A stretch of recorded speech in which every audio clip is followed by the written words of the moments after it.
to get as accurate information, particularly, again, working with our Mexican counterparts to know exactly what it is that the migrants are currently planning in and around Tijuana.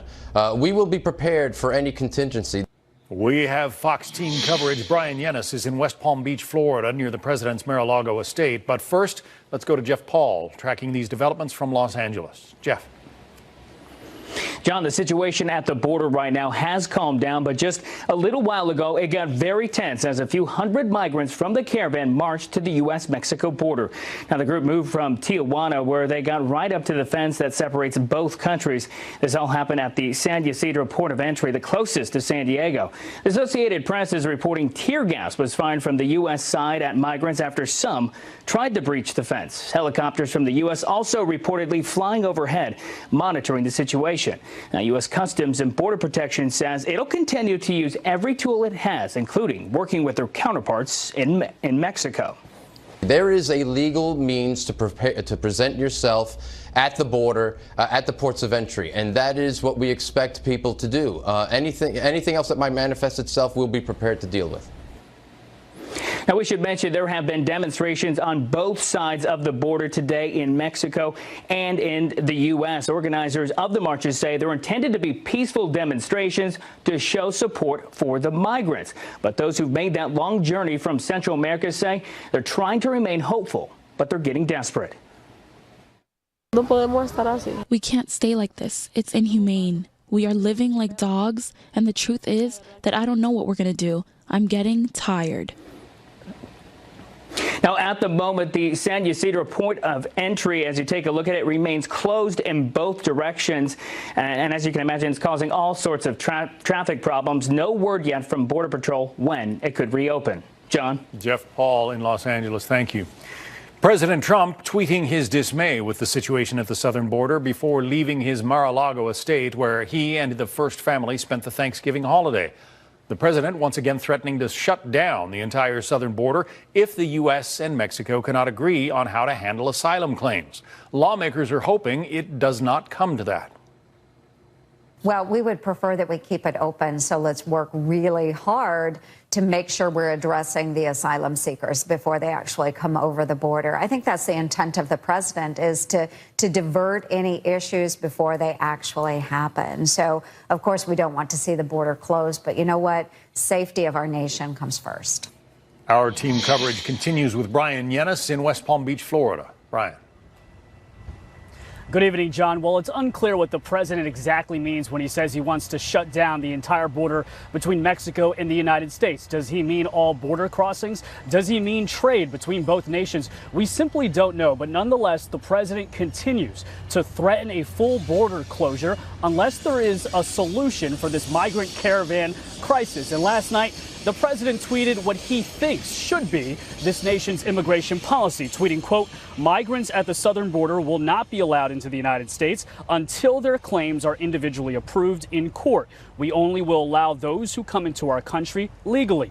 Other than that, our very strong policy is catch and detain, no releasing into the U.S. All will stay in Mexico. If for any reason it becomes necessary, we will close our southern border. There is no way that the United States will, after decades of abuse, put up with this costly and dangerous situation anymore." Now, this tweet comes after the Washington Post first reported yesterday that Mexico's newly elected President Andrés Obrador and President Trump have come to an agreement on a plan that forces all immigrants seeking asylum in the United States to wait in Mexico while their cases are processed in U.S. courts. It's a process that could take anywhere from up to 2 to 5 years. Now, the Post quoted Mexico's incoming Minister of the Interior. But today, that same minister said there is no agreement between both nations. So stay tuned on that front. Still, if this agreement were to be made, it would replace the catch and release policy the president has railed against, in which immigrants are let go in the United States while their asylum claims are being processed in U.S. courts. The president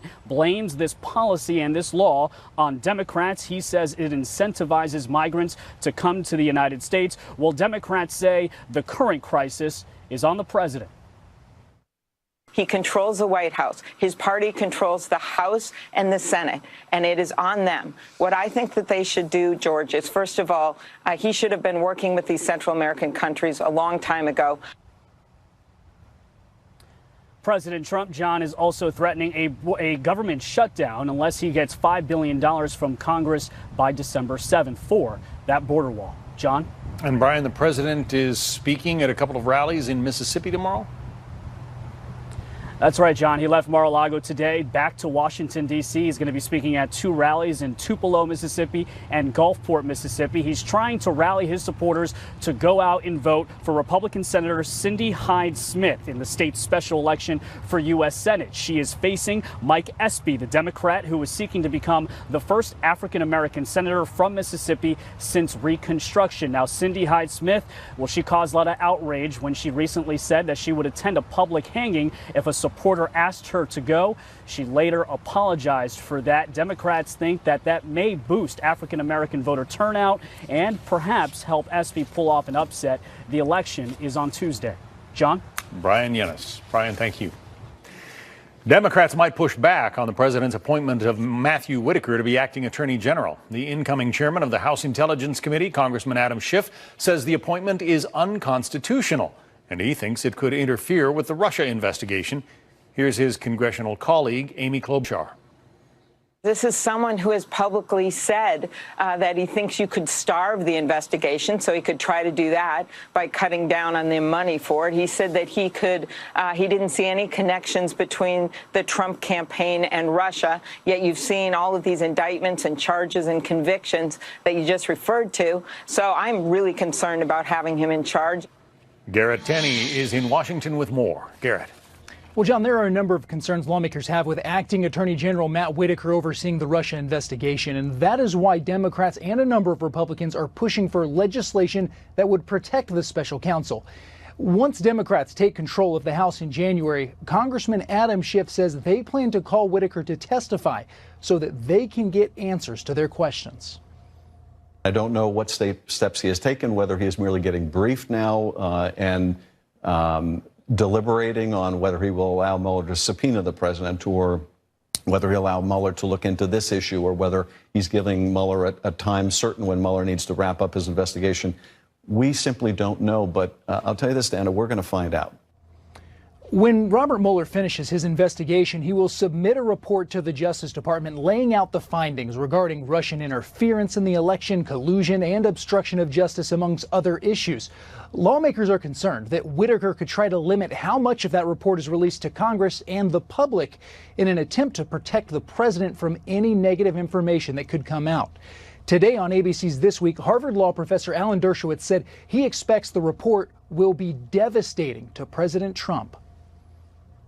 When I say devastating, I mean it's going to paint a picture that's going to be politically very devastating. I still don't think it's going to make a criminal case, because collusion is not criminal.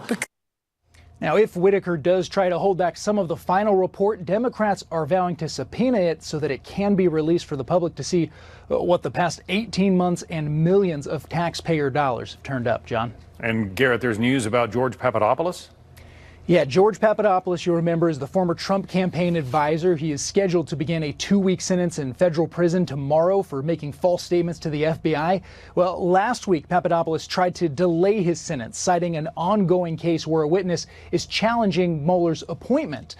Today, a federal judge told him there will be no delay and that he needs to report tomorrow morning to start that sentence. John? Garrett Tenney. Garrett, thanks. One of the busiest travel days of the year, and blizzard warnings are stretching through the heart of the country. At least 1,000 flights have been canceled so far, and the roads are not much better, making post-Thanksgiving travel a nightmare. Fox's chief meteorologist Rick Reichmuth has that story. Yeah, we do expect to see some delays today because of one big storm that we have here across parts of the Central Plains. A lot of wind and a lot of snow, and that's going to cause problems from the Denver airport through the Chicago airport, and anything going in or out of that is going to be impacted as well. We had big storms yesterday across the mid-Atlantic. The south very clear. The east coast looking very good, except for this remainder of the storm. That will continue to exit across parts of the northeast. But it's this storm here in the central part of the country. It's bringing blizzard conditions, our first blizzard of the year. Places like Kansas City has not seen over 3 inches of rain in a year in over 5 years. In a storm. This storm right here might just do that, be a storm that breaks that record. And with that, we have blizzard conditions, very windy, winds over 35 miles an hour, and that's going to cause blowing conditions. If you're traveling on I-70 today, be very, very careful. In fact, you might want to just wait until tomorrow. By tonight, the storm moves in across parts of Chicago. This is the future radar. Here's overnight tonight. Very heavy snow falling in Chicago. You'll start off as rain, transfer into snow, and then throughout the overnight hours, it moves throughout parts of Michigan. By tomorrow, we see very heavy rain move across the eastern seaboard. Could cause some problems for you as well. But by the time we get towards tomorrow, it's mostly done. Snowfall totals here are going to be somewhere around a foot. We'll see some winters here of a foot of snow, winters, if that's what you call it, right here across parts of the Central Plains. Back to you. Rick Reichmuth reporting. Thanks, Rick. Meanwhile, the deadliest and most destructive fire in California history is now fully contained. The Camp Fire ripped through Northern California, killing at least 85 people and scorching nearly 154,000 acres.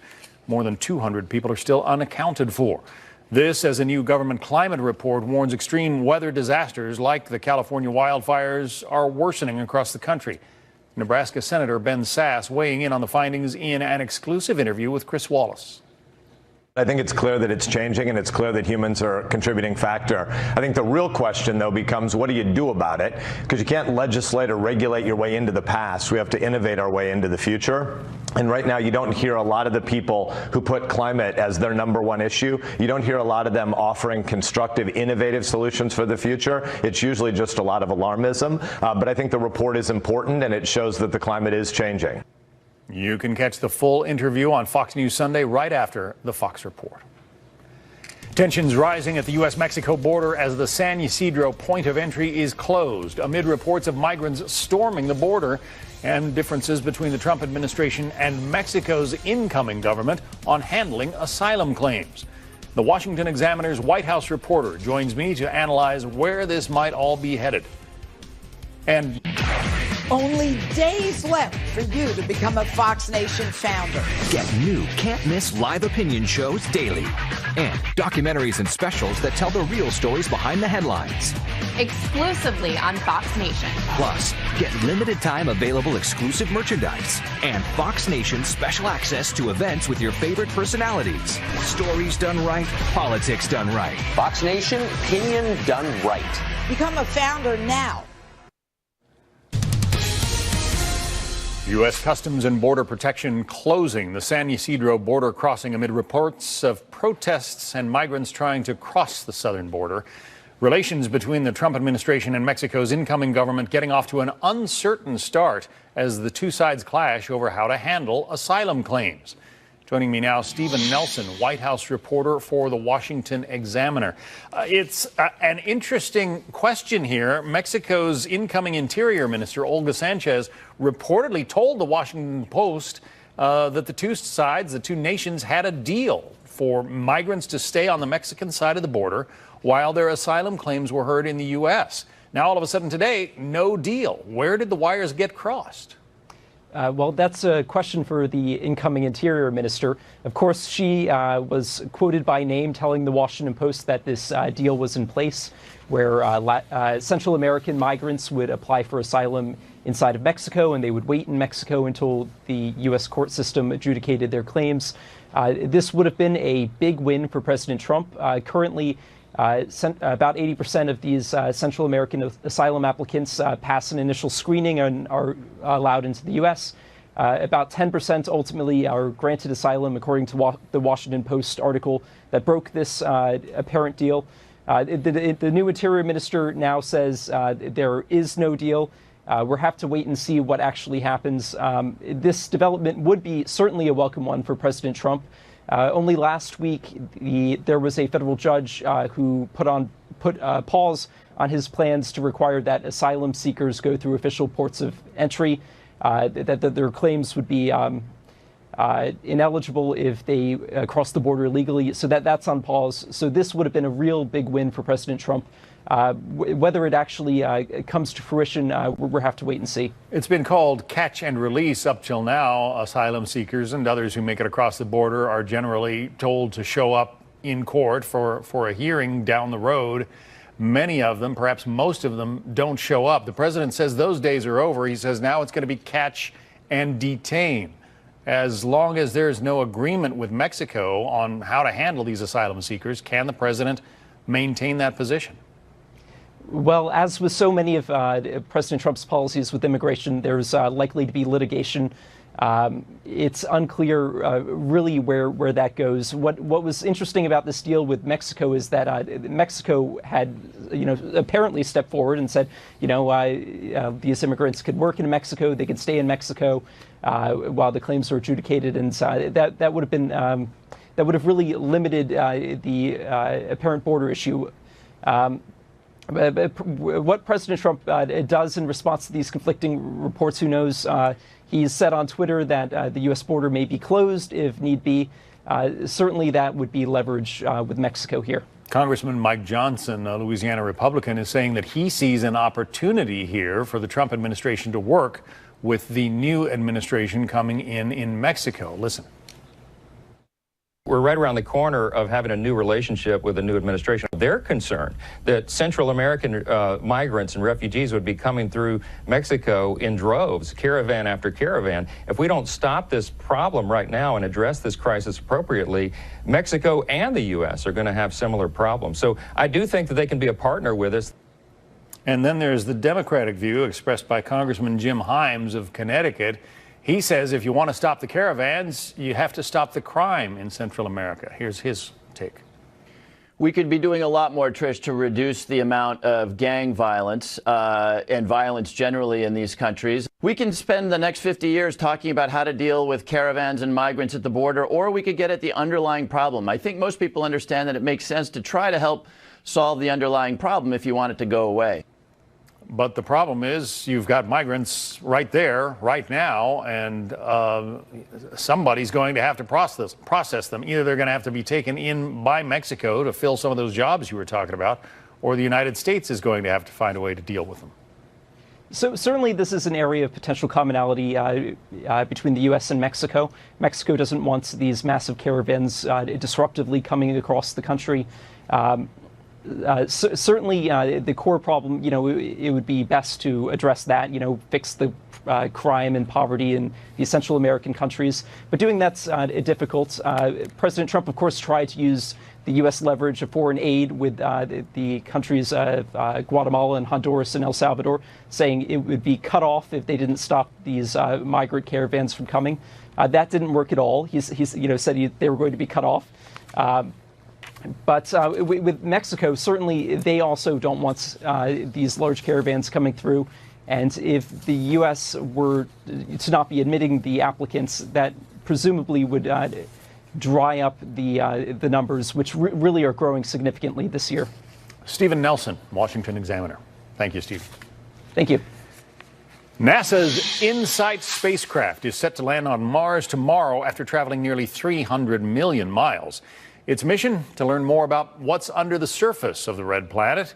Our Mars correspondent Jackie Heinrich is here with more. Jackie. A little trickier than parallel parking, I would say, yes, for this one. After 7 months of space travel, it will culminate in a nail-biting 6-minute landing, including a period of free fall that has NASA scientists very nervous. Less than half the missions to Mars have ever made it to their destination. InSight will careen into Mars's atmosphere at 12,000 miles an hour, surviving temperatures hot enough to melt steel. And it has to approach at a very shallow angle so it doesn't burn up or bounce off the Martian surface.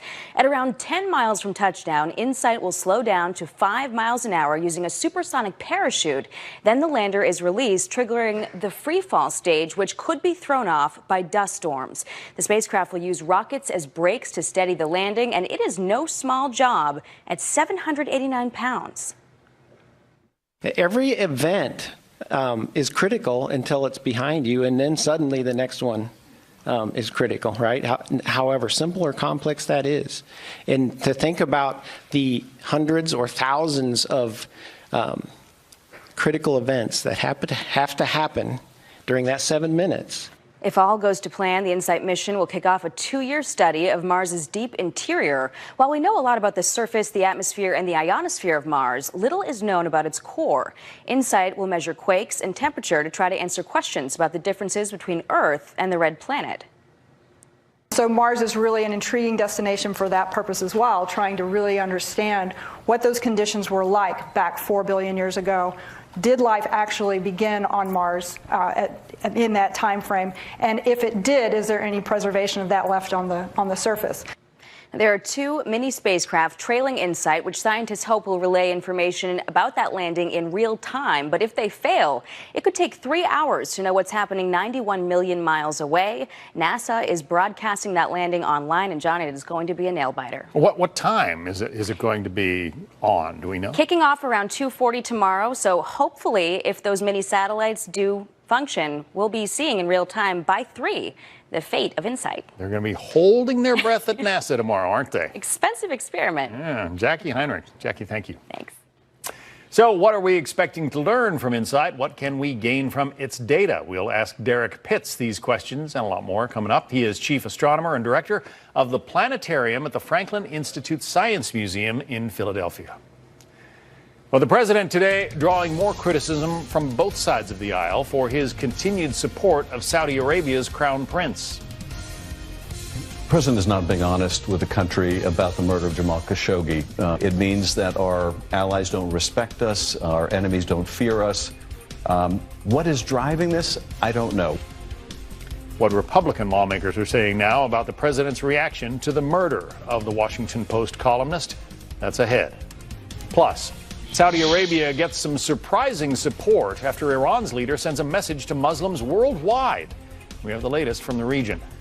And Britain's deal to divorce the European Union getting the green light from the bloc's leaders. But what happens now? We'll have a live report. There isn't a plan B. The truth is what we have here is the best deal that's available, both for the United Kingdom and for the European Union. And Trump is not telling the truth about the death of Saudi columnist Jamal Khashoggi as lawmakers on both sides of the aisle line up to criticize the president's defense of the Saudi crown prince.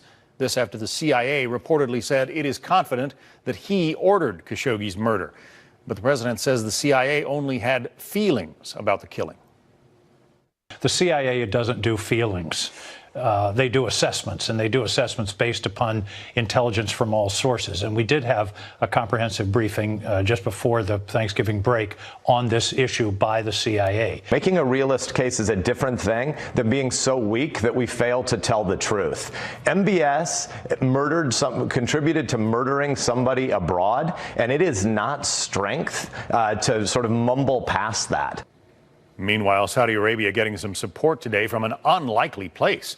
Iranian President Rouhani this weekend assuring the Saudis they were brothers who had nothing to fear from Tehran. This coming as Iran's leader calls for Muslim nations to unite against what he calls America's bullying policies. Trey Yingst has the latest from Jerusalem. John, those comments urging Muslim-majority countries to unite against the United States are the latest in a series of verbal attacks launched by Iranian President Hassan Rouhani amid increased pressure on Tehran. Speaking Saturday at the annual Islamic Unity Conference, Rouhani accused the United States of cultivating close relationships with regional Muslim nations in order to protect and support Israel.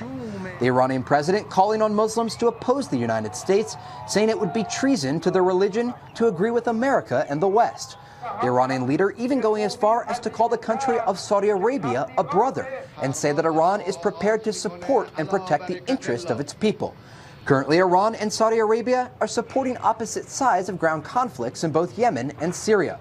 Rouhani's comments come just weeks after the Trump administration reimposed sanctions on the Iranian regime that had been removed under the 2015 Iran nuclear deal.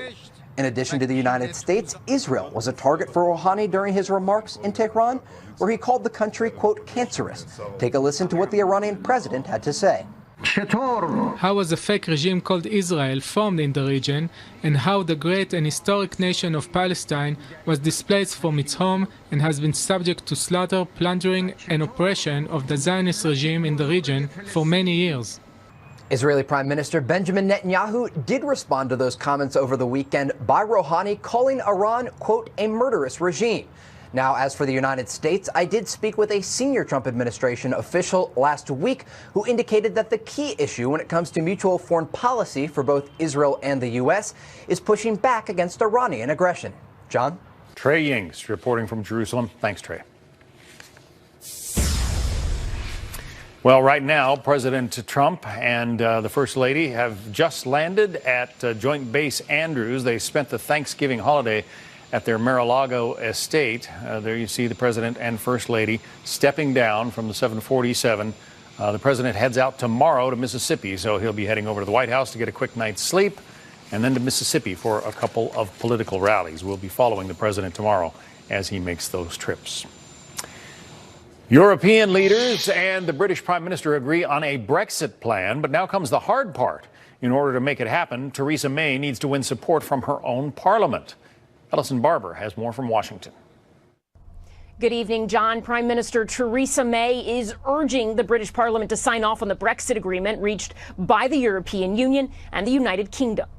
Both May and the European Commission President Jean-Claude Juncker say this is the only possible deal. If people think somehow there's another negotiation to be done, that's not the case. This is the deal. It's the result of what has been tough and difficult negotiations over a significant period of time. The European Union will not change its fundamental position when it comes to this issue. In Brussels, 27 EU leaders agreed to endorse the withdrawal agreement and political declaration. The deal lays out the terms of the UK's European Union departure. It also takes into account the framework for the UK-EU relationship moving forward and what's described as the common objective of a close future relationship. But this deal is not final. Next, the British Parliament and the European Parliament will vote on the deal. May says the British Parliament will vote sometime before Christmas after a, quote, crucial national debate. But the future of this deal in the UK is still so far from certain. It faces opposition from those who do not support leaving the EU and those who do. This draft agreement fails her own key commitments.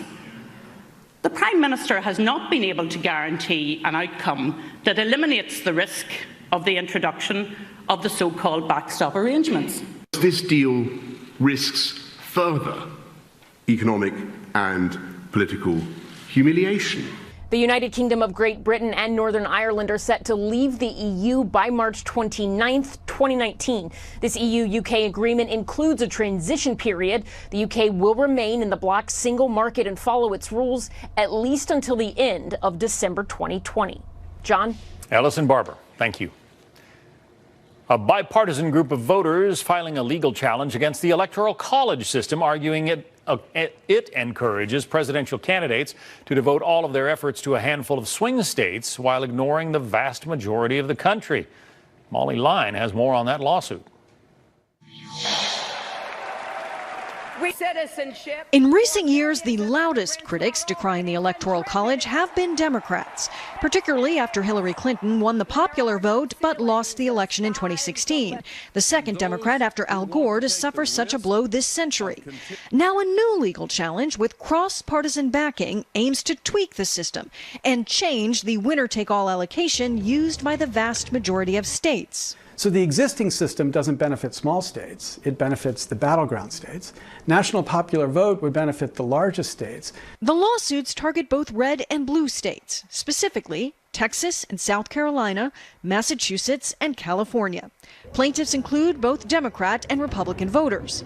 Harvard professor Lawrence Lessig, part of the group suing, explains. The solution we're looking for, which is proportional allocation of electors, would benefit every voter in every state that has an opportunity to swing an elector to a presidential candidate. The group argues proportional allocation would encourage candidates to campaign across the country beyond the swing states, and that votes cast would not be discarded simply because the voter is not in the majority. For instance, in Texas, nearly 4 million votes were cast for Clinton, but all 38 Electoral College votes went to Trump. In Massachusetts, Trump did not collect any of the state's 11 electoral votes, though more than 1 million base staters voted for him. Massachusetts Secretary of State William Galvin is fighting the suit. Many people, certainly from my party, are frustrated by the fact that the popular vote winner is not the person sitting in the White House. But I think casting more uncertainty into the process by having this sort of irrational system of percentages and weighted vote does not make any sense. The plaintiffs hope to see the case reach the Supreme Court prior to the 2020 presidential election. In Boston, Molly Line, Fox News. Well, we are on the precipice of history that literally will be out of this world. NASA's InSight probe is set to land on Mars tomorrow after a nearly 300 million mile trip. Our upcoming guest from the Franklin Institute Science Museum will share his own insight on the project. Now, thanks to NASA's latest mission to the Red Planet, those dreams might get some answers. The InSight lander is set to touch down on Mars tomorrow afternoon and begin probing what's going on deep beneath the planet's surface. How important is this mission, and how might it help us here on Earth? Joining us, Derek Pitts, Chief Astronomer and Director of the Planetarium at the Franklin Institute Science Museum in Philadelphia. Derek, good to have you on. How confident are you that they're going to be able to put this thing on Mars tomorrow?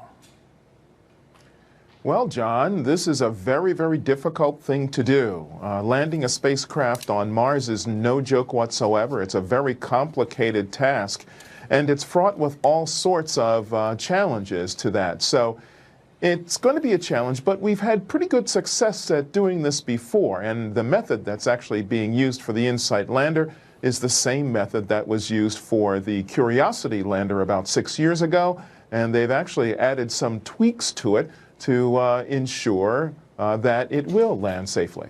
The physics is amazing to me. This thing's going to be flying along at about 1,000 feet per second. I'm sorry, 3,000 feet per second, 1,000 meters. And 6.5 minutes later, it's supposed to be at a dead stop on the surface of Mars. They say that one of the most fraught moments is when they actually release the parachute. That seems like it should be simple stuff. Why is that so tricky? It does seem like it should be simple stuff, but there's so many parts and pieces to this that make it work out right. Once they actually release the very last parachute, the thing that has to happen is that the lander has to get out of the way of the aeroshell and the parachute itself so that they don't run into each other. So the spacecraft itself, even before it lands, has to do a maneuver to get out of the way, and then it will be able to touch down on Mars softly. In the meantime, after it hits the atmosphere and before that parachute first deploys, there are a number of other steps that have to happen too, like surviving the intense temperature of re-entry, being able to blow off the protective heat shield, and being able to deploy the very first parachute. There are thousands of lines of code written to make sure that all of these things happen automatically, and they all have to happen precisely according to plan for this to go right. Of course, everybody's wondering, will they find life on Mars? We asked former NASA astronaut Tom Jones about that. This spacecraft doesn't look for any traces of life, but it does assess whether Mars as a rocky planet has evolved to support life in the past. And so, you know, my feelings about life out there, I think that there's enough planets that we know about in the Milky Way galaxy, probably 40 billion Earth-like planets, that chances are pretty good we're going to find life. But this particular probe is basically designed to just sit there on what's been described as the Kansas of Mars, this very flat plane without a lot of rocks. Just sit there and sort of listen and monitor what's going on deep underground.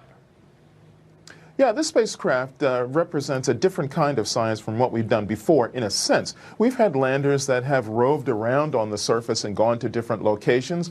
We've had orbiting spacecraft that have analyzed the atmosphere. We've even had landers on the surface that have scratched the surface and taken up samples of the soil to test them. But this is the first time in which a spacecraft is going to burrow down into the upper crust of the planet to try to understand something about the interior construction of Mars. How thick is the crust? How thick is the mantle? Is the core liquid? Is the core solid? Is there any kind of tectonic activity going on? Can we use seismic activity created by the drill itself to tell us more about the internal structure of the planet? Not only is this going to help us understand how the planet itself evolved and maybe give us some information about what the very early environment on Mars was like, but this information will also help us better understand how the planets of this solar system formed originally. originally. We really don't even have that down pat yet. We have some very good ideas, but there's still a lot more testing to do, and hopefully what we learn from this will help to answer some of those questions too. A lot of people going to be holding their breath tomorrow about 3 p.m. Eastern, noon Pacific time. Derek Pitts, thanks for joining us. Thanks for having me, John. Well, it's been more than a year since Equifax revealed a massive breach exposed the personal information of millions of people. So what's been done since to keep your data safe? This was exposing the most sensitive details, your personal information. You can't get this back.